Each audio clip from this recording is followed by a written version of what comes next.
Hello, assalamualaikum all of you. Welcome once again in your physics class. I hope you all are fine and good.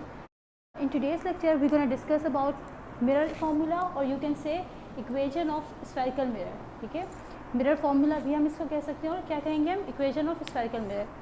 अब हमारे पास equation क्या है बेटा 1/f is equals to 1/p plus 1/q. अब हम इस equation को हमने डेरिव करना है, डेरिवेशन करनी है, डेरिव करना है इस पूरी कंप्लीट equation को. पहले हम ये समझ लेते हैं बेटा ये है क्या.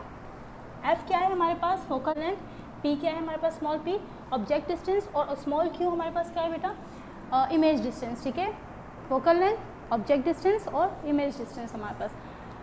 अब इस ये बेसिकली बेटा एक कॉम्बिनेशन है.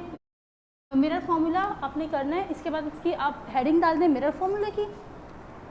आप मिरर फार्मूला की हेडिंग डालें, ठीक है, और आगे लिख लें मिरर फार्मूला और इक्वेशन ऑफ स्फेरिकल मिरर. ठीक है, मिरर फार्मूला और equation of spherical mirror.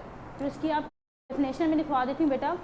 It is an equation which is form by the combination of focal length. It is an equation which is form by the combination of image distance, object distance and focal length. ठीक है, it is an equation which is formed by the combination of image distance, object distance and focal length. ठीक है, it is an equation which is formed by the combination of image distance, object distance and focal length. ठीक है बेटा, उसके बाद आप लिख लें therefore we can write as, और फिर ये इक्वेशन लिख लें. ये पूरी की पूरी इक्वेशन नीचे लिख लीजिएगा 1/f is equals to 1/p plus 1/q. ठीक है, इसके बाद बेटा हम इसका डायग्राम ड्रॉ करेंगे और उसके थ्रू हम पूरा का पूरा समझने की कोशिश करेंगे डेरिवेशन को. डायग्राम हमने ड्रॉ करना है यहाँ पर.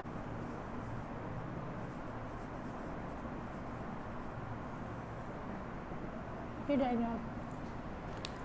अब बेटा ये हमने यहाँ पर लिया कनकेव मिरर. ठीक है, ये हमारे पास है पोल, ये है प्रिंसिपल एक्सिस, ये है प्रिंसिपल फोकस, ये है ट्वाइस ऑफ प्रिंसिपल फोकस या फिर सी. ठीक है, इसके बाद हमने क्या करना है, इन दोनों के बिटवीन हम एक ऑब्जेक्ट रखेंगे. ठीक है, इन दोनों के बिटवीन हमने एक ऑब्जेक्ट रखा. उस ऑब्जेक्ट से एक लाइट की रे को हम पास करेंगे, ये रिफ्लेक्ट करवाएंगे. लाइट की रे बिल्कुल पैरेलल आएगी. ठीक है, मिरर से रिफ्लेक्ट करने के बाद हमने पढ़ा था कि जब भी लाइट की रे पैरेलल आती है तो रिफ्लेक्शन के बाद वो कहाँ से होती हुई गुजरती है, पास होती है प्रिंसिपल फोकस से. ठीक है, तो लाइट रे रिफ्लेक्ट होकर प्रिंसिपल फोकस से होती हुई आ गई. अब इसके बाद एक और हम लाइट की रे को यहाँ से रिफ्लेक्ट करवाएंगे, लेकिन पोल से हमने लाइट की रे को जब रिफ्लेक्ट करवाएंगे तो पोल से जब भी कोई लाइट की रे रिफ्लेक्ट होती है तो क्या होती है, जिस तरह से गई होती है पोल पर उसी डायरेक्शन से वापस उसी तरह से वापस आ जाती है.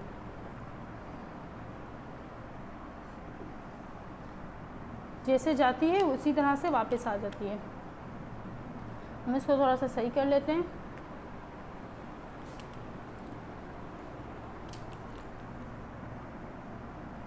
ये हमारे पास प्रिंसिपल फोकस से होती हुई लाइट की रे गई और इसके बाद ये हमने पोल से पास की लाइट की रे को. लाइट की रे पोल से पास होती हुई ये चली गई. अब वो पॉइंट जहाँ पर बेटा ये दोनों रेस ज्वाइन हो रही हूँ, ठीक है, वो पॉइंट हमारा क्या कहलाता है, इमेज. ये पॉइंट जहाँ पर ये दोनों लाइट की रेस ज्वाइन हो रही है. ठीक है, अब इसके बाद हमने क्या करना है बेटा,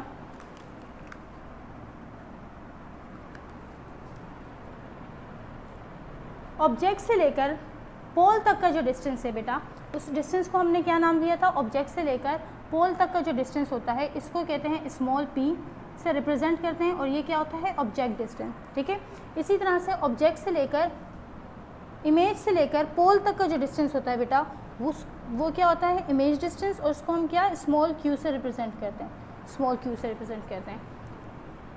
और इनको अब नाम दे देते हैं बेटा हम इन पॉइंट्स को, ऑब्जेक्ट को. ये हमारे पास होगा a, ये हमारे पास हो जाएगा b, ये है a डैश, ये वाला पॉइंट हम कहेंगे b डैश, और वो पॉइंट जहाँ पर लाइट की रे रिफ्लेक्ट हुई है इसको हम नाम दे देंगे c का. ठीक है, हमने ऑब्जेक्ट को एक को नाम दिया a b और इसको हमने खुद से c का नाम दे दिया. इसके बाद इमेज जो हमारे पास फॉर्म हो रही है, एक को हम देंगे a डैश और दूसरे को b डैश. ठीक है,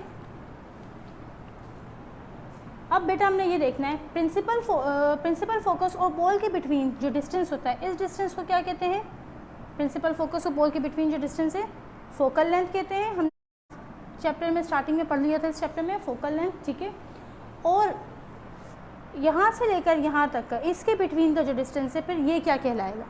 देखिए बेटा, इमेज और पोल के बिटवीन का डिस्टेंस क्या कहलाया? Object distance, sorry image distance small Q. ये पूरा का पूरा क्या है? Small Q. और ये यहाँ से यहाँ तक का क्या है? Principal focus. और पोल के बिटवीन का डिस्टेंस क्या है? Small F. तो फिर ये वाला डिस्टेंस क्या कहलाएगा? यहाँ से लेकर यहाँ तक का जो डिस्टेंस है ये क्या कहलाएगा? ये कहलाएगा Q माइनस एफ। इसको हम कहेंगे Q माइनस एफ, ठीक है। ये यहाँ से यहाँ तक पूरा Q है, इस Q में से F को माइनस करेंगे तो जो बचेगा वो हमारा ये हो जाएगा, ठीक है। ये डायग्राम आपको समझ आ गई होगी। अब क्या करना है बेटा, इस डायग्राम से हमने डेरिवेशन पूरी करनी है। उसमें डेरिवेशन में क्या करना है, दो हमारे पास इस डायग्राम में 4 ट्राइंगल्स बन रहे हैं, 4 ट्राइंगल्स बन रहे हैं। अब देखें गौर से, ग्रीन वाली रे को आप देखिएगा बेटा, रिफ्लेक्ट हो रही है। रिफ्लेक्शन से पहले को छोड़ दें, रिफ्लेक्शन के बाद से देखें। इस पॉइंट से लेकर इस पॉइंट तक लाइट की रे पड़ी, ठीक है। सी जो है हमारे पास सी, इस सी से लेकर एफ तक लाइट की रे गई, फिर एफ से पी तक। ये पूरा का पूरा बेटा एक ट्राइंगल बन रहा है। ये हमारे पास एक ट्राइंगल बन रहा है, ये सी एफ और पी, ठीक है।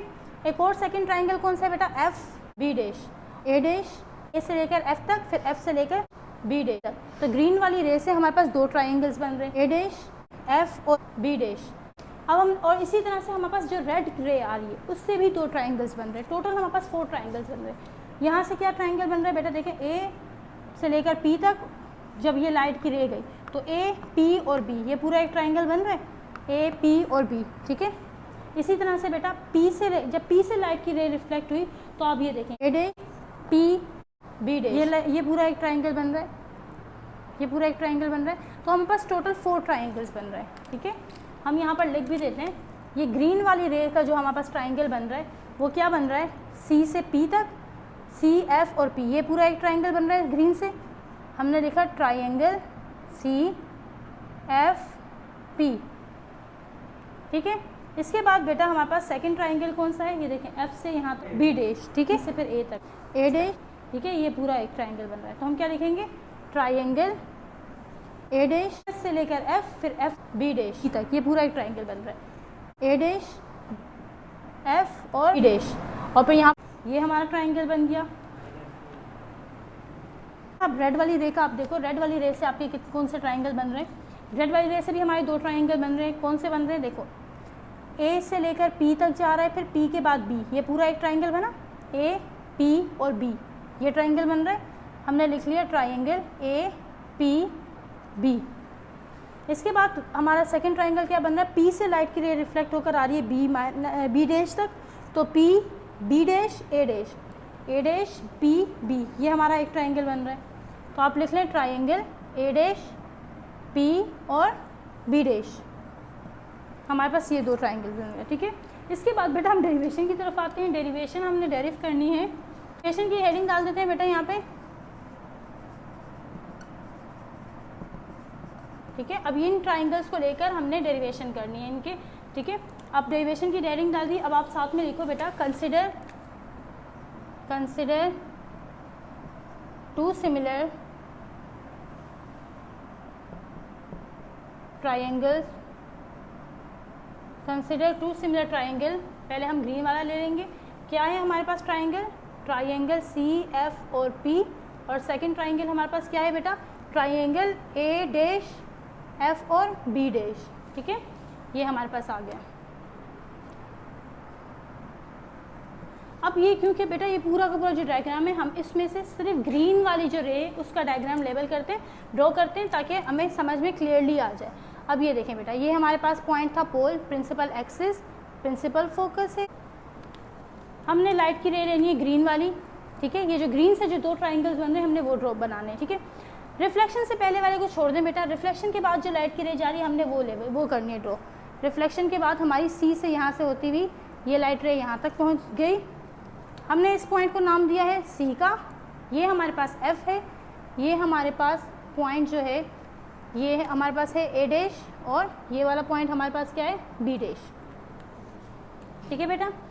सी से अब आपने देखा है बेटा हमारे पास 2 ट्राइंगल फॉर्म हो रहे हैं। इसमें तो आपको हो सकता है समझ में ना आया हो सही से। अब आप और से देखें बेटा, ये ट्राइंगल बन रहा है ए डैश, एफ और बी डैश। ये पूरा कंप्लीट एक ट्राइंगल बन गया ग्रीन से, ठीक है।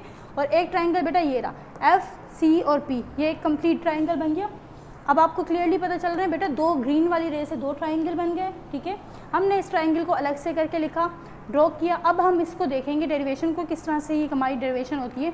ये देखें, ये दो हमारे ट्राइंगल बन रहे थे और फिर हमारे पास ये एंगल बन रहा है, ये एंगल आ गया, ठीक है।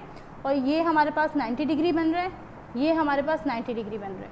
ये 90 डिग्री तो समझ आ रहा होगा, लेकिन ये 90 डिग्री कैसे बन रहा है बेटा, हमारे पास स्फेरिकल मिरर जो होता है वो काफ़ी बड़ा होता है, ठीक है। तो ये जो सरफेस है ये स्ट्रेट होती है, ये हमारे पास डायग्राम में कर्व आ रही है, होती नहीं है, ठीक है। तो ये 90 डिग्री हमारे पास हो गया। अब बेटा ये देखें, 90 डिग्री के सामने वाला जो साइड है वो क्या लाता है, हाइपोटेन्यूज, ठीक है। 90 डिग्री के सामने वाला साइड क्या कहलाएगा, हाइपोटेन्यूज। तो यहाँ पर 90 डिग्री, 90 डिग्री के सामने वाला साइड क्या कहलाएगा, हाइपोटेन्यूज, ठीक है। इसके बाद एंगल के सामने वाला साइड क्या कहलाएगा, परपेंडिकुलर, ठीक है। यहाँ पर भी एंगल के सामने वाला साइड क्या कहलाएगा बेटा, परपेंडिकुलर। और हमारे पास यहाँ पर इसके नीचे जो है वो पॉइंट जहाँ पर ये दोनों जहाँ पर मिल रहे हैं वो क्या कहलाएगा हमारे पास, पॉइंट बेस, ठीक है। क्या कहलाएगा हमारे पास, बेस। इसी तरह यहाँ पर ये पॉइंट हमारा क्या हो जाएगा, बेस। अच्छा बेटा, राइट ट्राइंगल, जब भी हमारे पास राइट ट्राइंगल आता है राइट साइड वाला, तो उसके 3 साइड्स होते हैं, ठीक है। उन 3 साइड से नाम क्या है, हाइपोटेन्यूज, परपेंडिकुलर और बेस। 90 डिग्री के सामने वाला जो साइड होगा वो क्या कहलाएगा, हाइपोटेन्यूज, ठीक है। और इसी तरह एंगल के सामने वाला साइड क्या कहलाएगा, परपेंडिकुलर। और वो पॉइंट जहाँ पर ये दोनों ज्वाइन हो रहे हों या जो जिस पॉइंट से दोनों लगे हुए हैं वो क्या कहलाएगा, बेस, ठीक है। अब हमने क्या करना है, सिमिलर ट्राइंगल की प्रॉपर्टी से हमने आगे इसको डेरिवेशन को कंप्लीट करना है। आप लिखें, from property of similar triangle, from property of similar triangle, from property of similar triangle. Property of similar triangle क्या है हमारे पास, perpendicular upon perpendicular is equals to base upon base, base upon base is equals to hypotenuse upon hypotenuse, ठीक है। ये हमारे पास है property of similar triangle. अब बेटा करना क्या है, हमारे पास परपेंडिकुलर हमारे पास है सी पी, और सी पी की वैल्यू हमारे पास क्या है, सी पी की वैल्यू ए बी हमारे पास वैल्यू है। इसी तरह फिर बेस है हमारे पास, बेस क्या है यहाँ पर हमारे पास पी एफ, ये ना एफ और पी, एफ की वैल्यू हमारे पास है, एफ और पी की वैल्यू हमारे पास है। तो इस तरह परपेंडिकुलर की वैल्यू भी हमारे पास है, बेस की वैल्यू भी हमारे पास है। हाइपोटेन्यूज की वैल्यू देखते हैं बेटा, हाइपोटेन्यूज क्या है हमारे पास, सी और एफ। यहाँ पर सी और एफ की कोई वैल्यू है नहीं है। यहाँ पर हाइपोटेन्यूज क्या है हमारे पास, A dash F, A dash F की कोई वैल्यू है बेटा, यहाँ पर ए डैश एफ की कोई वैल्यू नहीं है। तो हम क्या करेंगे, इसको हटा देंगे, ठीक है। सिमिलर ट्राइंगल में क्या होता है बेटा, आपने किसी भी दो को आपस में, किसी भी दो की ट्राइंगल के रेशोज़ को लेकर डेरिवेशन करनी होती है। चाहे आप परपेंडिकुलर और बेस को कर लें, परपेंडिकुलर और हाइपोटेन्यूज को कर लें, या बेस और हाइपोटेन्यूज को कर लें, किसी भी दो को कर सकते हैं, ठीक है। हमारे पास इनकी वैल्यूज़ हैं तो हम इन दो को करेंगे। परपेंडिकुलर, अब देखें बेटा, अब इनमें से कोई एक ट्राइंगल को कंसिडर करें, एक ट्राइंगल ले लें, हम बड़ा वाला ट्राइंगल ले रहे हैं। इसमें हमारे पास परपेंडिकुलर क्या है, परपेंडिकुलर हमारा ये A dash B dash perpendicular है हमारे पास। तो हमने यहाँ पर क्या लिखा, ए डैश परपेंडिकुलर की value A dash B dash, ठीक है, परपेंडिकुलर लिख दो, is equals to base. Base क्या है, जिस ट्राइंगल परपेंडिकुलर लिखोगे उसी ट्राइंगल की आपने बेस लिखनी है, ठीक है। जिस ट्राइंगल का परपेंडिकुलर लिखोगे उसी ट्राइंगल की बेस लिखनी है। ये नहीं कि आप इसका परपेंडिकुलर लिख रहे हो तो सामने उसकी किसी और की बेस लिख रहे हो, नो। अगर बड़े भाई इस ट्राइंगल का आपने परपेंडिकुलर लिखा तो बेस भी इसी की लिखोगे। अगर आपने इसका पहले लिख ली परपेंडिकुलर, इसका पहले लिखा तो बेस फिर इसकी लिखोगे, ठीक है। हमने बड़े वाले ट्राइंगल का परपेंडिकुलर लिखा तो बेस भी पहले बड़े ट्राइंगल की लिखेंगे। तो बेस क्या है हमारे पास, A dash F, A dash F, ये हमारे पास बेस है। अब हम छोटे ट्राइंगल पे आ जाते हैं बेटा। छोटे ट्राइंगल का परपेंडिकुलर क्या है हमारे पास, सी और पी, हमने लिखा सी और पी। और बेस क्या है छोटे ट्राइंगल की, पी और एफ, ठीक है, पी और एफ, ये हमारे बेस हो गए। अब हमने क्या करना है बेटा, सी पी हमारे पास दिया हुआ है ना, हमें बताना है कि सी पी किसके इक्वल है। सी और पी। यहाँ पर अपने पुराने इस वाले डायग्राम की तरफ आ जाते हैं। सी और पी ये रहा, ठीक है, सी पी। सी पी बेटा किसके इक्वल है? ये जो हमारे पास ऑब्जेक्ट की हाइट है, ठीक है, ए और बी जिसे हमने नाम दिया, ऑब्जेक्ट की हाइट है, यहाँ से एक लाइट पैरेलल गई, उस पॉइंट को हमने नाम दिया सी का। तो इसका मतलब कि सी और पी के दरमियान जो इन दोनों के बिटवीन जो डिस्टेंस है वो ए और बी की हाइट जो है वो सी और पी का डिस्टेंस है। हम इसको कह सकते हैं ना, ए और बी की जो हाइट है यहाँ से यहाँ तक हाइट, यही हमारा सी और पी का डिस्टेंस है। तो ये दोनों ए बी और सी पी इक्वल हुए एक दूसरे के, ठीक है, यहाँ से लेकर यहाँ तक ये दोनों इक्वल है ना, दोनों की हाइट सेम है। ए और बी की जो हाइट होगी वही सी और पी का डिस्टेंस होगा, बिटवीन इन दोनों के बिटवीन वही डिस्टेंस है। तो हम कहेंगे सी और पी किसके इक्वल है? ए और बी के, ठीक है, सी पी इक्वल्स टू ए और बी, ठीक है। इसके बाद बेटा हमारे पास क्या है? A dash F. अब हम देखते हैं ए डैश एफ कहाँ है? A dash F, A dash F के बिटवीन जो डिस्टेंस है वो हमारे पास क्या है? ये रहा। ए डैश एफ के बिटवीन जो डिस्टेंस है हमारे पास क्या है? Q minus F. तो हम ए डैश एफ की जगह क्या लिखेंगे? A dash F is equals to Q minus F, ठीक है। अब हमारे पास थर्ड आता है बेटा P and F. P F किसके इक्वल है? अब हम यहाँ पर देख लेते हैं पी और एफ, ये रहा, पी और एफ देखते हैं किसी के इक्वल है? यस, ये रहा बेटा, एफ के इक्वल है, स्मॉल एफ के इक्वल। तो हमने लिख लिया P F is equals to small F, ठीक है। अब इसकी जगह इसकी वैल्यूज लिख लेंगे हम। ए डैश बी डैश किसके बराबर है? ए डैश बी डैश तो हमने देखा नहीं था बेटा। ए डैश और बी डैश, ए डैश बी डैश, ए डैश बी डैश का डिस्टेंस किसके बराबर है? किसी के भी बराबर नहीं है। तो हम क्या करेंगे? ए डैश और बी डैश को एज इट इज उतार देंगे। ए डैश बी डैश ऐसे ही आ गया। सी और पी बेटा किसके इक्वल था हमारे पास? सी पी हमारे पास है ए बी के इक्वल। तो सी पी की जगह ए बी सी पी की वैल्यू लिखेंगे, ए और बी, ठीक है। फिर हमारे पास ए डैश एफ है। ए डैश एफ किसके इक्वल है? क्यू माइनस एफ के। तो हम ए डैश एफ की जगह क्या लिखेंगे? Q minus F. फिर हमारे पास है पी और एफ। पी और एफ किसके इक्वल है बेटा? स्मॉल एफ के। तो हमने पी एफ की जगह क्या लिखा? इसकी वैल्यू स्मॉल एफ। तो ये हमारे पास आ गई एक इक्वेशन, ठीक है। हमने दो सिमिलर ट्राइंगल्स को डेरिव करके उनके रेशो से एक इक्वेशन पूरी बना दी। तो ये हमारे पास, इसको हमने नाम दे दिया फर्स्ट इक्वेशन का, ठीक है। ये हमारी फर्स्ट इक्वेशन हो गई। अब हम जाते हैं बेटा सेकंड इक्वेशन की तरफ। वो हम कहाँ से करेंगे? हम सेकंड ट्राइंगल, अभी हमने ग्रीन वाले ट्राइंगल को किया था, उसके बाद हम क्या करेंगे? सेकंड ट्राइंगल को लेके करेंगे, इस रेशो से सेकंड इक्वेशन बनाएंगे, ठीक है बेटा। तब तक हम ये बोर्ड रब करती हूँ। फर्स्ट इक्वेशन में हमारे पास फर्स्ट इक्वेशन क्या आई?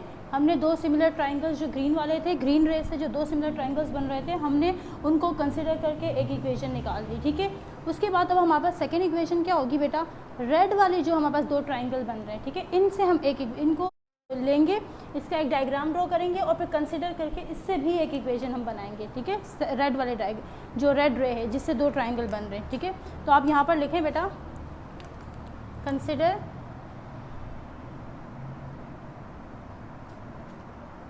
another two similar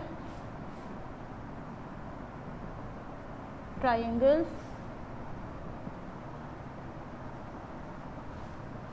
अच्छा, हमारे पास रेड वाली रे से कौन से दो ट्राइंगल बन रहे थे बेटा? ए पी और बी, ठीक है। एक ये बन रहा है हमारे पास ट्राइंगल ए पी और बी, और सेकंड हमारे पास क्या ट्राइंगल बन रहा है बेटा? यहाँ से ये ए डैश पी और बी डैश, ए डैश पी और बी डैश, ये हमारे पास दूसरा ट्राइंगल बन रहा है, ठीक है। अब हम डायग्राम ड्रॉ कर लेंगे। हमारे पास है पोल एफ है, 2F है। डायग्राम में हम क्या करेंगे? सिर्फ रेड वाला पोर्शन करेंगे बेटा, जो रेड वाली लाइट की रे रिफ्लेक्ट हो रही है सिर्फ हमने उसको करना है। ये हमारे पास है ऑब्जेक्ट, ये रेड लाइट कहाँ से पास हो रही है? पोल से होती हुई इमेज फॉर्म कर रही है। पोल से ये लाइट की रे गई और ये हमने पढ़ा था पोल से जिस तरह लाइट आती है, लाइट की रे आती है, उसी तरह उसी डायरेक्शन में वापस चली जाती है। अब जहाँ पर ये लाइट की रे गई, ठीक है, हम इनके नाम लिख लेते हैं बेटा, नाम लिख लेते हैं यहाँ पे। इस पॉइंट का नाम क्या था? ए, इसका क्या नाम है? बी। तो हमने इसको कर दिया ए और इसको कर दिया बी। ये पॉइंट क्या है हमारे पास? ए डैश, और ये क्या है? B dash. तो हम यहाँ पर कर देंगे ए डैश और ये हमारा आ जाएगा बी डैश, ठीक है। अब देखें बेटा, आपको क्लियरली पता चल रहा होगा, ये ट्राइंगल बन रहा है ए से पी, पी से बी, ये पूरा एक ट्राइंगल फॉर्म हो रहा है, और एक यहाँ से यहाँ ये दूसरा ट्राइंगल फॉर्म हो रहा है, ए डैश पी और बी डैश के बिटवीन, ठीक है, ए डैश पी और बी डैश के। जब पोल से लाइट रिफ्लेक्ट होके गई तो ये इन्होंने ये एंगल बन गया, ठीक है, एंगल बन गया, और यहाँ पर 90 डिग्री बन रहा है, ये 90 डिग्री का बन रहा है एंगल। अब हमने क्या करना है बेटा, हमने पढ़ा जब हमने डायग्राम को लेबल किया, 90 डिग्री के सामने वाला साइड जो भी होता है वो क्या कहलाता है, हाइपोटेन्यूज। इसी तरह 90 डिग्री के सामने वाला साइड क्या कहलाएगा, हाइपोटेन्यूज। एंगल के सामने वाला साइड क्या कहलाता है बेटा, परपेंडिकुलर। इसी तरह यहाँ पर एंगल के सामने वाला साइड क्या कहलाएगा, यहाँ पे परपेंडिकुलर। और वो पॉइंट जहाँ पर एंगल और 90 डिग्री और एंगल दोनों हो वो क्या कहलाएगा, बेस। तो ये बेस हो जाएगी, और इसकी ये बड़े वाले ट्राइंगल की बेस क्या होगी, ये बेस हो जाएगी, ठीक है, ये बेस है। अब हमने दोनों ट्राइंगल के तीनों साइड्स को नेम दे दिया, ठीक है, नाम दे दिया, दोनों ट्राइंगल के तीनों साइड्स को हमने नाम दे दिया। अब हम क्या करेंगे बेटा, सिमिलर ट्राइंगल की प्रॉपर्टी को लिखेंगे, ठीक है, सिमिलर ट्राइंगल की property, from property of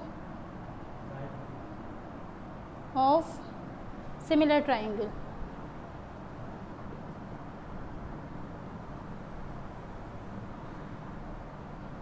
from property of similar triangle, similar triangle की प्रॉपर्टी क्या थी हमारे पास, perpendicular upon perpendicular equals to base upon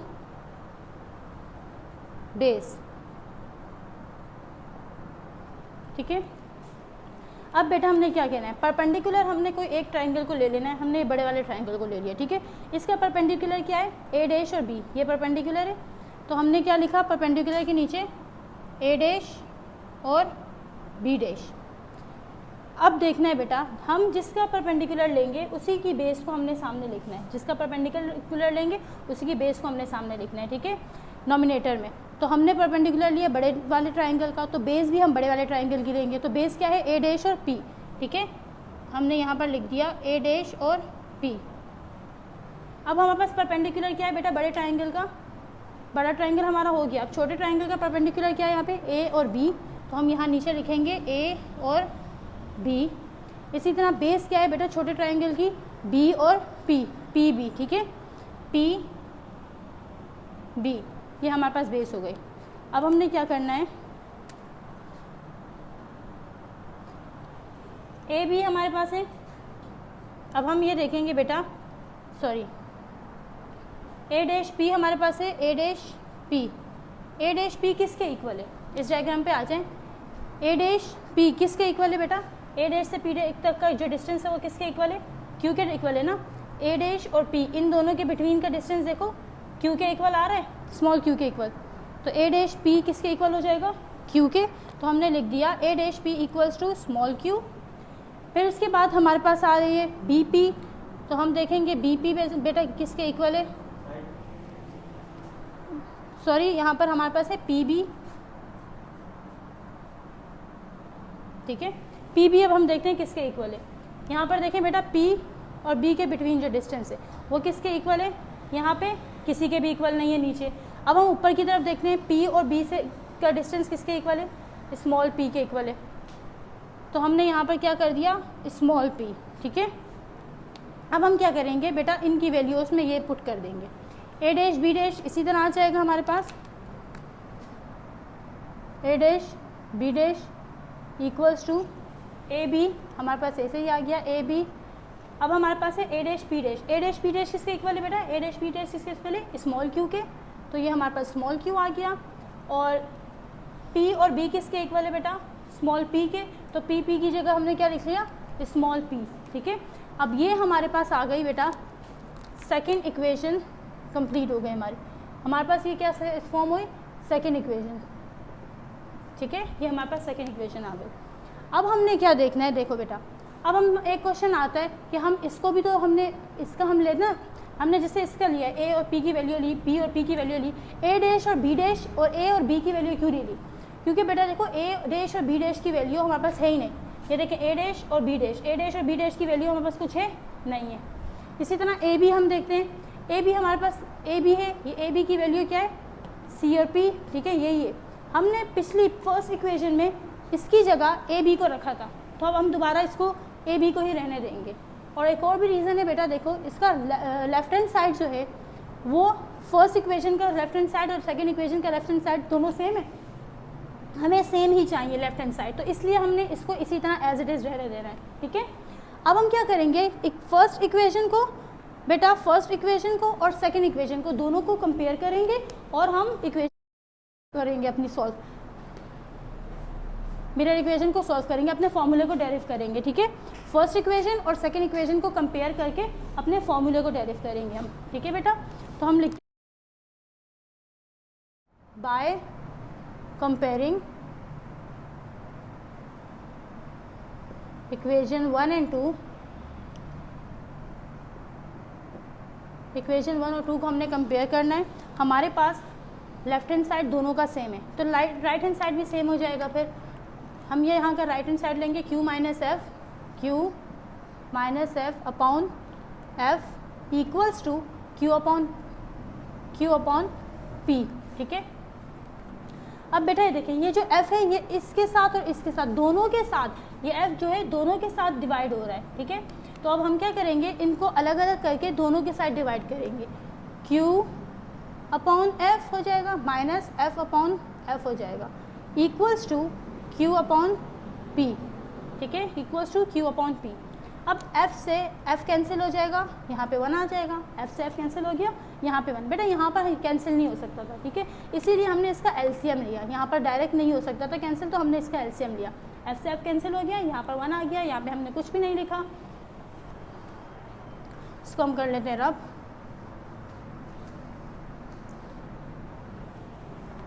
ठीक है। तो अब हमारे पास जो इक्वेशन बनी, जो भी हमारे पास रिमेनिंग है, अब इसको एज इट इज़ नीचे उतार देंगे, q अपॉन एफ माइनस हमारे पास क्या बचा रिमेनिंग, यहाँ पे 1 है, equals to q upon p, ठीक है, ये बचा। अब हमने ये देखा है बेटा, हमें क्या इक्वेशन चाहिए थी, 1 upon F equals to 1 upon p plus 1 upon q। Denominator में हमारे पास f, p और q चाहिए, ठीक है हमें, जबकि हमारे पास यहाँ पर क्या आ रहा है, f आ रहा है, p आ रहा है, लेकिन q नहीं है हमारे पास। तो अब हम क्या करेंगे, q को इस पूरी इक्वेशन के साथ डिवाइड कर देंगे, ठीक है। q हमें चाहिए, यहाँ नीचे डिनोमिनेटर में q नहीं है, तो हमने q को इस पूरी इक्वेशन के साथ डिवाइड कर देना है, ठीक है। तो अब हम लिखेंगे वर्डिंग डिवाइडिंग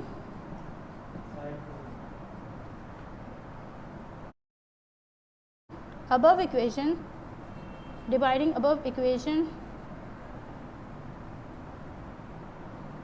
by q, हमने q के साथ इस इक्वेशन को डिवाइड कर देना है, ठीक है। अब क्या करेंगे, हम एज इट इज इक्वेशन को उतारेंगे, q अपॉन f है, हमने उतारा q अपॉन f माइनस 1 है, minus 1 equals to q upon p, ठीक है। अब हमने क्या करना है, डिवाइड करना है q के साथ, तो अब हम यहाँ पर q पुट करेंगे। बेटा देखिए, q ऑलरेडी f से डिवाइड हो रहा है, हम इसी के साथ q लिख लेंगे, यहाँ पर आ गया q, यहाँ पर भी q p के साथ डिवाइड हो रहा है, q और p डिवाइड हो रहे हैं आपस में, हम यहाँ पर इसी p के साथ q लिख लेंगे, ठीक है। अब ये देखिए बेटा, q से q कैंसिल हुआ, यहाँ 1 आया, यहाँ पे भी q से q ये 1 आया, ठीक है। अब हम एज इट इज़ नीचे उतारेंगे कि हमारे पास क्या रिमेनिंग, क्या इक्वेशन, 1 अपॉन f यहाँ पर बचा, 1 upon f minus 1 upon q equals to 1 upon p, हमारे पास ये आया। अब बेटा हमें क्या चाहिए, यहाँ पे राइट साइड पर f होना चाहिए, राइट साइड पे f है, और यहाँ पर लेफ्ट साइड पर क्या है, q है, जबकि हमारे पास यहाँ लेफ्ट साइड पे क्या है, p है। तो हम इस f को यहीं पर रहने देंगे, 1 अपॉन f को इसी तरह रहने देंगे, इक्वल्स टू, ये माइनस में है ना वैल्यू, हम इधर लेके चले जाएंगे q को, तो ये प्लस में वैल्यू आ जाएगी, ये हो जाएगा 1 upon f equals to 1 upon p plus 1 upon q, ठीक है। हमें क्या चाहिए था, 1 upon f equals to 1 upon p plus 1 upon q, और हमारी ये डेरिवेशन पूरी हो गई solve, 1 upon f equals to 1 upon p plus 1 upon q, ठीक है। तो ये हमारी डेरिवेशन हो गई बेटा सॉल्व, ठीक है। आई होप आपको समझ आया होगा। और बेटा अगर इनमें किसी भी टॉपिक पर, कहीं पर भी किसी भी पॉइंट पर आपको कोई कन्फ्यूजन हो तो आप कंफर्म कर सकते हो, वो टॉपिक आप लिख दें, आपको कोई भी प्रॉब्लम है, ठीक है। और बेटा ये लॉन्ग क्वेश्चन के लिए मोस्ट इंपॉर्टेंट है, आपके लिए पेपर में ये लॉन्ग में आता है, तो आपने इसकी अच्छे से प्रिपरेशन करनी है। अब नेक्स्ट क्लास में हमारी मुलाकात होगी, होप आपको समझ आया होगा। तब तक के लिए अपना ख्याल रखिएगा। अल्लाह हाफिज़।